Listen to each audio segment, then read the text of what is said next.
Good morning and welcome back to the Prolific Author Podcast.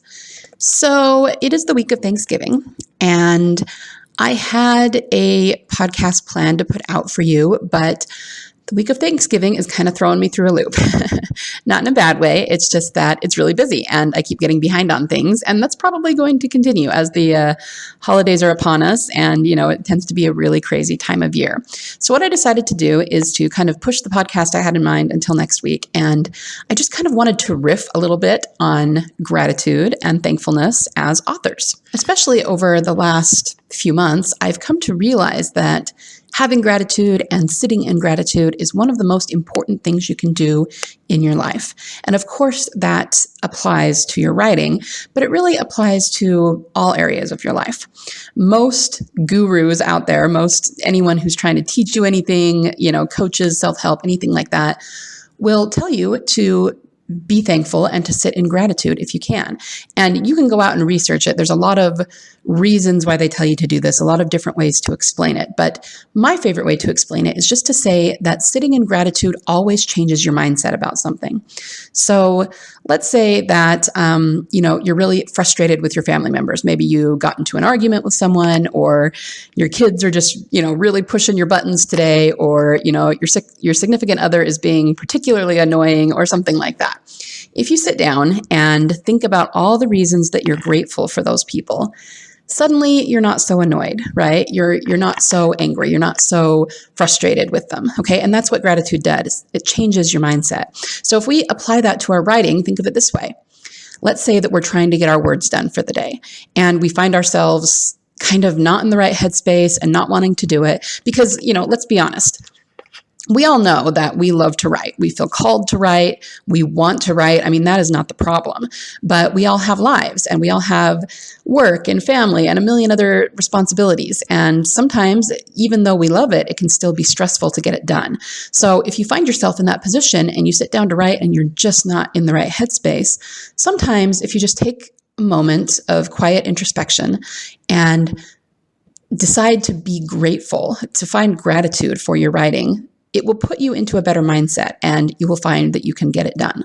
So I'm going to challenge you to do that this whole holiday season, not just this week with Thanksgiving, but try with everything, especially with all the extra stress we find around the holidays, to sit in gratitude. And I promise you, if you do that, you will get more done. You will have a more positive and meaningful experience of everything you do this holiday season. And life will just be better and richer for it. Okay. So every time that you find yourself feeling stressed out or like, all of the craziness of the holidays is getting to you, just take a moment and sit in gratitude for a minute. And what kind of things should you be grateful for? Well, obviously, you should be grateful for everything in your life that's good and positive, but I'm speaking more to the author and writing sides of us. So give me a minute to talk about this. It's going to sound like I'm going off on a bit of a teaching tangent, but I promise it has everything to do with gratitude in your writing. So I have come to realize, especially over the last year or so, how important and how effective and productive journaling is. I'm really not here to advocate journaling, I am, don't get me wrong. I'm a huge advocate for journaling, but that's not my point here. The point is just how much journaling can change things for us. Okay. And this isn't even just talking about writing. I'm just talking about the act of journaling. Okay.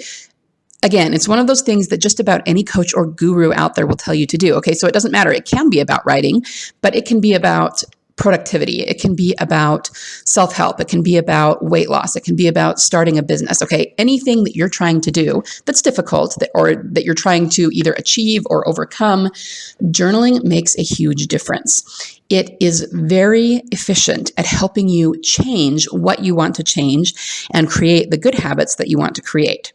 Now, the question is why? What makes journaling so effective? There's something about putting pen to paper, or even if you do it on, a keyboard in Word or something, what you're actually doing in your mind is relaxing your brain and letting your thoughts and ideas and feelings flow. Okay. So you're not trying to force anything. You're not trying to make it be anything than what it is. It's almost like a stream of consciousness thing. Okay. You're just relaxing your mind and letting especially the thoughts and the ideas flow. And what happens is you end up realizing really big things about yourself that it's not that you didn't know them. I mean, they came out of your own mind. So you knew them on some level, but it's very subconscious. Okay. So you weren't necessarily consciously aware of them. It helps you to define things, to really put your finger on things that were being elusive before. Okay. So what we're really doing there is we're taking things that are only in our subconscious and moving them to the conscious mind. And once we do that, we have much, much better control over them. So all of this is to say that journaling is a form of writing that helps us change for the better. Okay. It helps us to get to know ourselves. It helps us identify ourselves. It helps us figure out what might be wrong, what might be, maybe a little bit broken inside of us, and help us to change it and become smarter, healthier, happier individuals. Okay. That's what I mean about the power of journaling. It's really, really important. And I think that it's something we should all do. Anytime that people talk about daily journaling, and you can definitely do that, but that's not even exactly what I mean. When it comes to what you're trying to change about yourself or what you're currently working on, journaling just makes a big difference. Now, I said that this would come back to writing and being grateful. So here's the insight that I want to leave you with today. Journaling does all of those things I just said, okay? It's very, very beneficial for us on a spiritual and mental health sort of level. But journaling is a form of writing, and writing is what we all do. We write stories, okay? Fiction is a way for us to get to know ourselves. The story that we are writing, of course, we're putting it out there for others to read, to try and help them and change them and give them an emotional catharsis. But really, the core of who we are, if someone really wants to know the kind of people that we are, they really just have to read our stories. And no, that's not to say that if you write serial killer stories like I do, that you're a serial killer, but rather it's the hope in the stories, right? The serial killer is usually caught and brought to justice by the end. And we all know that there are dark things in the world. And so it's about the characters having to deal with those, no matter what genre you write in, okay? So all I'm saying is that writers view the world through a different lens than most people do. We see it through the lens of story. We see it through the lens of transformation. We see it through the lens of hope, even in the darkest situations. And because of that, I honestly think that most writers are some of the healthiest people in the world mentally, okay? And that's not to say we don't have problems and we don't have stress and that we always deal with everything in our lives perfectly. I mean, I certainly do not, but it gives us sort of a different perspective than most people have. And all I'm saying is that you should be very, very grateful for the ability to write, for the ability to see the world that way. Sit in gratitude that you can write at all, that we live in an era where we can all get a computer, pound out a manuscript, upload it to Amazon, and we are published writers. Even 15 or 20 years ago, that was not possible for most people. So even on the days, and maybe especially on the days when it's hard to get your words done and it's hard to sit down and pound out that chapter, sit in gratitude and be grateful that you have the ability to do this at all. One of my favorite scriptures that talks a little bit about writing and putting things in a book comes from Job. And I actually have this in my email signature. It says, "Oh, that my words were now written. Oh, that they were printed in a book, that they were graven with an iron pen and lead in the rock forever." And I don't know, I'm always a little bit self-conscious that people will think that that is in my email signature and that I'm being flippant about it, that I'm just saying, oh, I want to be a published author, but that's really not why I have it there. It's actually a very profound passage in my mind because this man understood that what is written down is forever. Okay. People can read our stories and receive inspiration and catharsis through them long after we're gone. So he longed for his words to be written in a book so that people could learn from them. And this is the book of Job, okay? One of the most famous books in scripture and a story that has been around for a long time. And so I think that's a very noble aspiration to have your words written down in a book so that they can last forever and influence a lot of people. And we as writers have the ability to do that. And that's amazing. Not everybody can.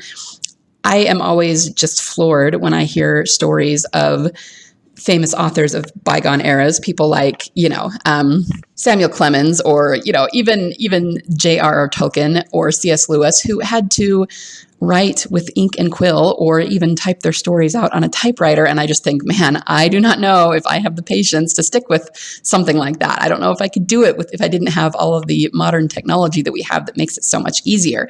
And I don't know, maybe I would if I lived in that era. It just depends. But the point is, we have so much to be grateful for and so many things at our fingertips that allow us to write and to create this kind of art for ourselves and for other people. And I would just challenge you to sit in gratitude this holiday season, especially this week as we're having Thanksgiving here in the States, and think about all of the things that you're thankful for. And of course, that includes everything in your life, all of the people who are the most important, all of the freedoms you have, your health. I mean, every single thing that you have and that you enjoy, there is someone somewhere in the world that does not have it. So you should be grateful for that. But when it comes to writing, because of course we are all about writing and storytelling here, be grateful that you have the ability to write stories. Be grateful that you even have the mind, the brain, the creative drive to think of them at all, because there are so many people on the planet who don't.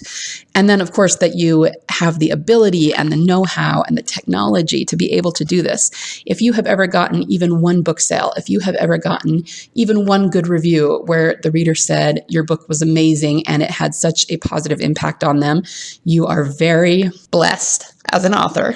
Whew. I didn't mean to get emotional about this, but you are. And I just want everybody to remember that this holiday season, we have so much to be grateful for. I absolutely love what I do, and I will keep doing it for as long as humanly possible.